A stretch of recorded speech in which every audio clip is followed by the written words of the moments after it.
Welcome to current affairs light YouTube channel. ఇవాటి మన క్లాస్లో రీసెంట్గా జరిగినటువంటి కరెంట్ అఫైర్స్లో ఇంపార్టెంట్ కాన్సెప్ట్ నేర్చుకుందామండి. మీకు కనుక మా ఛానల్లో ఉన్నటువంటి వీడియోస్ అండ్ ఎక్స్ప్లెనేషన్ నచ్చినట్లయితే మా ఛానల్ లైక్ చేయండి, షేర్ చేయండి అండ్ సబ్స్క్రైబ్ చేయండి. Welcome to current affairs light YouTube channel. ఇవాటి మన కాన్సెప్ట్ వచ్చేసి atomic clocks. So atomic clocks అనే కాన్సెప్ట్ ఎందుకు వచ్చిందంటే, భారతదేశం ఇక మీదట మన దేశం అంతటా కూడా అటమిక్ క్లాక్స్ని అంటే పరమాణు గడియారాల్ని విరివిగా చాలా ప్రదేశాల్లో పెట్టాలి అని భావిస్తుంది అనమాట.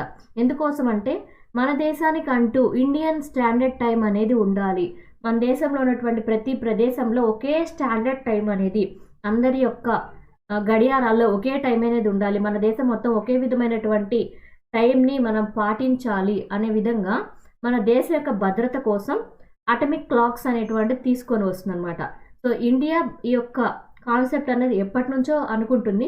బట్ ఇక మీదట మన దేశంలో పరమాణు గడియారాలన్నీ ప్రతి ఒక్క పెద్ద పెద్ద నగరాల్లో ఇన్స్టాల్ చేయబోతుంది అనమాట. అసలు ఈ పరమాణు గడియారాలు అంటే ఏంటి, దీని యొక్క అప్లికేషన్ వైజ్ ఎందుకోసం అనేది మనం డీటెయిల్డ్గా చూద్దాం. సో పరమాణు గడియారాలు అనేవి ఏవైతే ఉన్నాయో అవి ఇక మీదట మన దేశంలో చాలా చోట్ల ఉండబోతున్నాయి. అండ్ దాన్ని మనం ఎందుకోసం పెడుతున్నామంటే, మన దేశం యొక్క ఇండియన్ స్టాండర్డ్ టైం అనేది మన కోసం ఉండాలి అని భావించి ఇండియన్ స్టాండర్డ్ టైం కోసం మన భారతదేశం కోసం ఈ పరమాణు గడియారాలని పెట్టబోతున్నారు. అండ్ ఈ పరమాణు గడియారాల పరంగా ఎటువంటి కాంపోనెంట్స్ ఉంటాయి అంటే, ఎటువంటి పార్ట్స్ ఉంటాయంటే, అండ్ దీనిలో సీజియం ఆటమ్ బీమ్స్ అనే వాడతాం. అంటే సీజియం మెటీరియల్తో తయారు చేసినటువంటి మ్యాగ్నెటిక్ ఫీల్డింగ్ అనేది ఇక్కడ ఉంటుంది. సీజియం ఓవెన్ ద్వారా మైక్రోవేవ్ సిగ్నల్స్ అనేవి జనరేట్ చేసి ఆ మైక్రోవేవ్ సిగ్నల్స్ని ఇక్కడ ఉన్నటువంటి మ్యాగ్నెట్స్ యొక్క అయస్కాంత క్షేత్రం గుండా పంపిస్తారు. అండ్ దాంతోపాటు ఒక మైక్రోవేవ్ క్యావిటీ అనేది మనం ఇక్కడ చూస్తుంటాం. అండ్ దాంతోపాటు మ్యాగ్నెట్స్ మళ్ళీ ఉంటాయి. అండ్ ఇక్కడ నుంచి వచ్చినటువంటి సీజియం ఓవెన్ నుంచి వచ్చినటువంటి మైక్రోవేవ్ తరంగాలు ఏవైతే ఉన్నాయో వాటిని డిటెక్ట్ చేయడానికి ఒక డిటెక్టర్ని కూడా ఇక్కడ ప్లేస్ చేయడం జరుగుతుంది అనమాట. అండ్ ఇక్కడ మొత్తం జరిగేటప్పుడు ఈ మైక్రోవేవ్ క్యావిటీ లోపల జరిగేటువంటి ఏవైతే వైబ్రేషన్స్ జరుగుతుంటాయో వాటిని క్యాలిక్యులేట్ చేయడానికి ఇక్కడ ఒక ఆసిలేటర్ అనేది ఫిక్స్ చేయడం జరుగుతుంది. అండ్ ఈ యొక్క ఆసిలేటర్లో వచ్చినటువంటి కంపనాలని గుర్తించి ఎన్ని కంపనాలు లెక్కించబడ్డాయి అనేటువంటిదే ఫ్రీక్వెన్సీ డివైడర్ ద్వారా మనం లెక్కించడం జరుగుతుంటుంది అనమాట. అండ్ ఇక్కడ ఆసిలేటర్లో లెక్కించబడినటువంటి కంపనాలు ఏవైతే ఉన్నాయో అవి సర్వో మెకానిజం ద్వారా ఎప్పటికప్పుడు లెక్కించి ఆ లెక్కించినటువంటి డేటా అనేది స్టోర్ చేయడం జరుగుతుంది. అండ్ ఇక్కడ మనకి ఫ్రీక్వెన్సీ డివైడర్లో ఇక్కడ ఆసిలేటర్లో వచ్చినటువంటి కంపనాల యొక్క డేటా, కంపనాలు అంటే ఎన్ని వైబ్రేషన్స్ అనేవి జరిగాయి, ఆ కంపనాల యొక్క తీవ్రత ఏ విధంగా ఉంది అనేది ఇక్కడ ఫ్రీక్వెన్సీ ద్వారా క్యాలిక్యులేట్ చేయబడి డిజిటల్గా అణు తరంగాలని ఇక్కడ డిజిటల్గా పరమాణు గడియారంలో టైం అనేది చాలా యాక్యురేట్గా మిల్లీ సెకండ్స్తో సహా మనం ఇక్కడ డిస్ప్లేలో చూడొచ్చు. మెయిన్ ఎలిమెంట్స్ ఏమున్నాయంటే సీజియం ఓవెన్ ద్వారా ఏంటంటే ఇక్కడ మనకి మైక్రోవేవ్ సిగ్నల్స్ అనేవి, తరంగాలు అనేవి జనరేట్ చేసి వాటిని అయస్కాంత క్షేత్రాల గుండా పంపిస్తారు.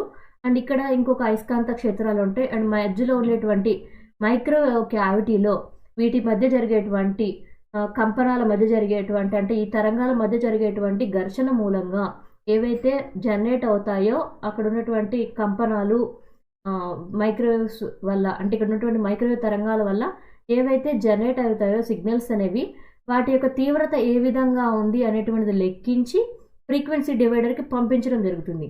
సో ఫ్రీక్వెన్సీ డివైడర్ దగ్గరే ఖచ్చితమైనటువంటి లెక్క ద్వారా పరమాణు గడియారంలో లెక్క అనేది ఖచ్చితంగా యాక్యురేట్గా రావడం జరుగుతుంది. సో ఇక్కడ క్యాలిక్యులేట్ చేయడానికి డిటెక్టర్ని కూడా మనం ఉపయోగించడం జరుగుతుంది. అండ్ రీసెంట్గా అయితే మన దేశంలో ప్రతి చోట కూడా ఈ యొక్క పరమాణు గడియారాలని పెట్టడం ద్వారా ఏంటంటే మన దేశంలో ప్రతి ప్రదేశంలో ఇండియన్ స్టాండర్డ్ టైం అనేది తీసుకొని రావాలి. మన దేశంలో ఇప్పటికే ఎన్లాక్ క్లాక్స్ అనేవి మిస్ అయిపోయాయి. మన ఎన్లాక్ క్లాక్స్ అంటే జనరల్గా ఇలా నెంబర్స్తో ఉండేటువంటి క్లాక్స్ ఏవైతే ఉన్నాయో అవి ఎక్కువగా మనం చూడడం లేదనమాట. ఇవి చాలా వరకు మిస్ అయిపోయాయి. వీటి ప్లేసెస్లో మనం అన్ని చోట్ల మనం చూస్తున్నటువంటిది ఏంటి అంటే స్మార్ట్ వాచెస్ చూస్తున్నాం. స్మార్ట్ వాచెస్తో పాటు డిజిటల్ గడియారాలు అనేవి మనం ఎక్కువగా చూస్తున్నాం. బట్ ఇప్పుడు వస్తున్నటువంటి స్మార్ట్ వాచెస్ అయినా డిజిటల్ గడియారాలు అయినా వాటన్నిటినీ కూడా ఈ ఇండియన్ స్టాండర్డ్ టైంకి తగ్గట్టుగా మార్చాలి, అది మన దేశ భద్రత కోసం అని భారతదేశం భావిస్తుంది అనమాట. అండ్ ఇక్కడ మనం చెప్పుకుంటున్నటువంటి పరమాణు గడియారాలు ఏవైతే ఉన్నాయో వాటి ద్వారా ఏంటంటే మనం యూజ్ చేసేది యాటమ్స్ని వాడతాం. అంటే ఇక్కడ పరమాణు గడియారాలను చెప్తున్నప్పుడు మనం అర్థం చేసుకోవాలి, పరమాణువుల్ని మనం వాడతాం. ఎటువంటి పరమాణువుల్ని ఇక్కడ మనం వాడుతున్నామంటే అక్కడ యూజ్ చేసేటువంటి అంటే మైక్రోవేవ్ తరంగాల్ని మనం అక్కడ సృష్టించడానికి వాడుతుంది సీజియం లేదా హైడ్రోజన్తో ఉండేటువంటి తరంగాల్ని మనం ఎక్కువగా వాడుతూ ఉంటాం అనమాట. అవి కూడా ఇక్కడ వాడేటువంటి ఆసిలేటర్ ఏదైతే ఉందో అదేంటిదంటే క్వార్జ్ క్రిస్టల్ ఆసిలేటర్ని మనం ఇక్కడ యూజ్ చేస్తూ ఉంటాం. ఎందుకంటే టైంని ఖచ్చితత్వంతో కనుగొనడానికి మనం వాడేటువంటి మెటీరియల్లో క్వార్జ్ క్రిస్టల్ మెటల్ అనేది మనం ఎక్కువగా చూస్తాం. Working principle of atomic clocks అంటే ఈ అటమిక్ క్లాక్స్ పనిచేయడానికి ముఖ్యంగా ఎటువంటి ఆపరేషన్స్ అనేవి జరుగుతాయి. అండ్ ఇక్కడ అటమిక్ క్లాక్స్ అని చెప్పుకుంటున్నాం కాబట్టి అక్కడ ఆటమ్స్ అనేది మనం అబ్జర్వేషన్ చేసాం. అంటే ఆటమ్స్ అనేవి ఏ విధంగా ఉన్నాయి అంటే టైంని మన ఖచ్చితత్వంతో మెజర్ చేయడానికి అక్కడ ఏ విధంగా ఎలక్ట్రానిక్ ట్రాన్సిషన్ జరుగుతున్నాయి అంటే అక్కడ మైక్రోవేవ్ సిగ్నల్స్ అనేవి ఎలా ఒకదాంతో ఒకటి అణువులు ఢీకొని ఎలా ట్రాన్స్ఫర్ అవుతున్నాయి అనేటువంటి దాని మీద ఆధారపడి టైంని ఖచ్చితత్వంతో క్యాలిక్యులేట్ జరుగుతుంది. సో ఇక్కడ ఎలా అంటే అణువుల యొక్క కంపనాలు అనమాట, అంటే వైబ్రేషన్స్ ఆఫ్ యాటమ్స్ మనం ఇక్కడ సీజియంని కానీ రుబిడియంని కానీ ఉపయోగించి మైక్రోవేవ్ తరంగాన్ని ఉత్పత్తి చేసినప్పుడు అవి ఆ యొక్క క్వార్జ్ క్లాక్స్ ద్వారా అంటే అక్కడ ఉన్నటువంటి క్యావిటీ ద్వారా వెళ్తూ ఉన్నప్పుడు అక్కడ ఒక టైం బీయింగ్లో మనకి వైబ్రేషన్స్ అనేవి క్రియేట్ అవుతాయి. సో అక్కడ క్రియేట్ అయినటువంటి వైబ్రేషన్స్ ఆధారంగానే అక్కడ ఉన్నటువంటి ట్రెడిషనల్ క్వార్జ్ క్లాక్స్లో ఖచ్చితత్వంతో కూడినటువంటి టైం అనేది క్యాలిక్యులేట్ చేయబడుతుంది. అంటే ఇక్కడ ఏ విధంగా క్యాలిక్యులేట్ చేస్తున్నామో మనం ఇంతకుముందు చూసాం. అంటే ఇక్కడ మైక్రోవేవ్ సిగ్నల్స్ ఏవైతే ఉన్నాయో వాటిని అణువుల రూపంలో పంపిస్తూ ఉన్నప్పుడు అక్కడ వైబ్రేషన్స్ అనేవి ఒక ఖచ్చితత్వంగా రెగ్యులేట్ చేయబడతాయి. అంటే క్రమ పద్ధతిలో ఉన్నటువంటి కంపనాలు అనేవి మనకు గుర్తించబడతాయి అన్నమాట. సో ఇక్కడ వచ్చినటువంటి కంపనాలు ఏవైతే ఉన్నాయో వాటిని అక్కడ ఉన్నటువంటి క్వార్జ్ క్రిస్టల్కి ఆసిలేటర్లో ఉన్నటువంటి క్వార్జ్ క్రిస్టల్లో ఉన్నటువంటి వైబ్రేషన్స్ తోటి కంపేర్ చేసి స్టాండర్డ్గా ఉండేటువంటి టైంలోకి మార్చబడుతుంది. సో అలా ఆ రెండు కంపేర్ చేసినప్పుడే ఫ్రీక్వెన్సీ డిటెక్టర్లో మనకి ఖచ్చితత్వంతో పరమాణువులతోటి ఫ్రీక్వెన్సీ డిటెక్టర్ అని చెప్పాం కదా, అక్కడ స్టాండర్డ్గా మనకి మిల్లీ సెకండ్స్తో సహా పరమాణు గడియారంలో టైం అనేది మనం అబ్జర్వేషన్ చేయొచ్చు. Types of clocks. So atomic క్లాక్స్లో ఇప్పటికీ 2 రకాలు ఉన్నాయన్నమాట. ఫస్ట్ వన్ వచ్చేసి అటమిక్ సీజియం అటమిక్ క్లాక్ ఒకటి, అండ్ రెండవది ఏంటంటే హైడ్రోజన్ మాస్టర్ అటమిక్ క్లాక్ అనమాట. సీజియం అటమిక్ క్లాక్ ఏదైతే ఉందో అది చాలా ఎక్కువ చోట్ల వాడుతూ ఉంటారు. ఎందుకంటే ఎస్ఐ సెకండ్ స్టాండర్డ్ అనేది స్టాండర్డ్ ఆఫ్ ఇండియన్ టైమింగ్స్ ప్రకారం ఎస్ఐ స్టాండర్డ్ అనేది మనం ఎక్కువగా చూస్తూ ఉంటాం. సో ఎస్ఐ స్టాండర్డ్ ఏదైతే ఉందో సెకండ్స్ పరంగా దాన్ని యూటిలైజ్ చేసుకొని అటమిక్ క్లాక్ వర్క్ అవుతుంది కాబట్టి ఇది ఎక్కువగా ఉంటుంది. And hydrogen master atomic clock ఏదైతే ఉందో అది ఇంకా మోర్ యాక్యురేట్ అనమాట. అవి సీజియంతో ఉండే వాటితో పోల్చుకుంటే ఇంకొంచెం బెటర్గా ఉంటుంది. అండ్ ఇవి ఎక్కువగా సైంటిఫిక్ రీసెర్చ్లో భాగంగా చాలా మిల్లీ సెకండ్లు మైక్రో సెకండ్లతో పాటు గుర్తించాల్సిన చోట ఈ హైడ్రోజన్ మాస్టర్ అటమిక్ క్లాక్స్ అనేవి ఎక్కువగా వాడుతూ ఉంటారు. అండ్ మన దేశంలో అటమిక్ క్లాక్స్ అనేవి ఇంప్లిమెంట్ చేయడానికి ఎందువల్ల ఏంటో చూద్దాం. And CSIR international physical laboratories ఏవైతే ఉన్నాయో, మనకు సిఎస్ఐఆర్ అంటే ఏం లేదు, council of scientific and industrial research అని చెప్తున్నాం. అంటే మన దేశంలో ఉన్నటువంటి శాస్త్రీయ పద్ధతుల గురించి రీసెర్చ్ చేసేటువంటి విభాగం సిఎస్ఐఆర్ అంటాం. సో సిఎస్ఐఆర్ వాళ్ళు న్యూఢిల్లీలో ఒక ల్యాబొరేటరీలో ఇన్వెన్షన్ చేసి మన దేశానికి ఈ సీజియం అండ్ హైడ్రోజన్ మాస్టర్ క్లాక్స్ను ఉపయోగించి ప్రతి చోట మన దేశానికి అంటూ ఇండియన్ స్టాండర్డ్ టైంని మనం ఉపయోగించాలి అని వాళ్ళు ప్రతిపాదన అనేది తీసుకొని వచ్చారనమాట. సో ఇక్కడ ఎక్కడెక్కడ పెట్టబోతున్నారంటే భువనేశ్వర్, జైపూర్, హైదరాబాద్ ఇటువంటి పెద్ద పెద్ద సిటీస్ ఏవైతే ఉన్నాయో ఆ అన్ని చోట్ల కూడా అటమిక్ క్లాక్స్ని పెట్టి ఆ అటమిక్ క్లాక్స్తో పాటే మిగిలిన అందరూ కూడా డిజిటల్గా వాడేటువంటి అన్ని క్లాక్స్ అయినా అనలాగ్గా ఉన్నటువంటి క్లాక్స్ అయినా అవన్నీ కూడా ఈ అటమిక్ క్లాక్స్తో ఉండేటువంటి టైంకి సింక్ అయ్యి వాడే విధంగా మార్చబోతున్నారు. ఇక్కడ చెప్పబడినటువంటి న్యూ అటమిక్ క్లాక్స్ ఏవైతే ఉన్నాయో అవి మన దేశం మొత్తం మీద కూడా చాలా లొకేషన్స్లో ప్లేస్ చేయబోతున్నారు. పెద్ద పెద్ద సిటీస్ అన్నింటిలో కూడా ప్లేస్ చేసి వాటి ద్వారా మన ఇండియన్ స్టాండర్డ్ టైం అనేది జూన్ టైం కల్లా, అంటే జూన్ నెల కల్లా కూడా ఇండియన్ స్టాండర్డ్ టైం తోటే అక్కడ అన్ని ప్రదేశాల్లో ఉన్నటువంటి అన్ని క్లాక్స్ కూడా వర్క్ అవ్వాలి. ప్రతి ఒక్కరు కూడా ఇండియన్ స్టాండర్డ్ టైంని ఫాలో అయ్యే విధంగా చేయబోతున్నారు. అండ్ ఇక్కడ సెక్యూరిటీ మెథడ్స్ పరంగా ఈ అటమిక్ క్లాక్స్ అన్నిటినీ కూడా ఆప్టికల్ ఫైబర్ కేబుల్స్ ద్వారా కలపడం అనేది ఇందులో ఒకటి అనమాట. అంటే ఆప్టికల్ ఫైబర్ కేబుల్స్తో కలిపి అటమిక్ క్లాక్స్ అన్నిటిని ఉంచడం ద్వారా ఏంటంటే సెక్యూరిటీ పరంగా అవి కరెక్ట్గా వర్క్ అయ్యేలా చేయడానికి చూస్తూ ఉన్నారు.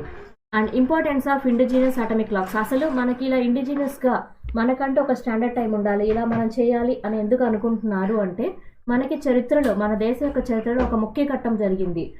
ఆ ఘట్టం జరిగినప్పుడు మనకంటూ ఒక స్టాండర్డ్ టైం ఉండాలి అని అప్పటి నుంచి అనుకుంటూ ఉన్నారనమాట. సో ఇక్కడ మన దేశానికి ఒక అటమిక్ క్లాక్ అనేది ఇచ్చినప్పుడు అది మన దేశ భద్రత కోసం అని చెప్తున్నాం.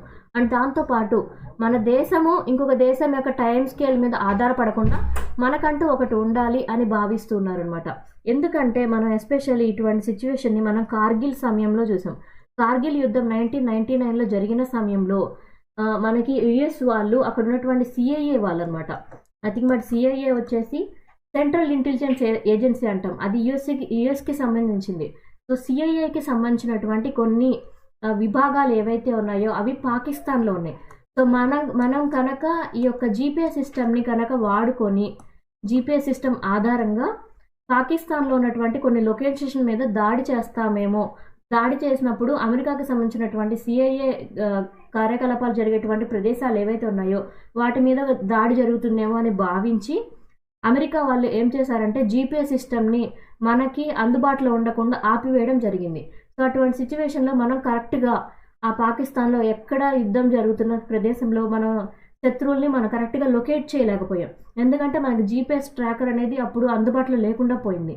సో అప్పటి నుంచే మన దేశం కంటూ ఒక స్టాండర్డ్ టైం అనేది ఉండాలి, మనకంటూ ఒక జీపీఎస్ సిస్టమ్ ఉండాలి అని మనం భావించడం జరిగింది. సో అందుకోసమే మనం ఇప్పుడు ఇండియన్ స్టాండర్డ్ టైంని ప్రత్యేకంగా అటమిక్ క్లాక్స్ ద్వారా తీసుకొని రాబోతున్నాం. సో ఎప్పుడైతే మనకి యుఎస్ఏ మనకి సహాయాన్ని ఆపిందో అదే మనకంటూ ఒక టైం జోన్ ఉండాలి, మనకంటూ ఒక స్టాండర్డైజ్ చేసినటువంటి టైం జోన్ని తీసుకొని రావాలి అనుకోవడానికి ఒక ముఖ్య ఉద్దేశం అనమాట. ఎందుకు జరిగినా అది మన మంచికే జరిగింది.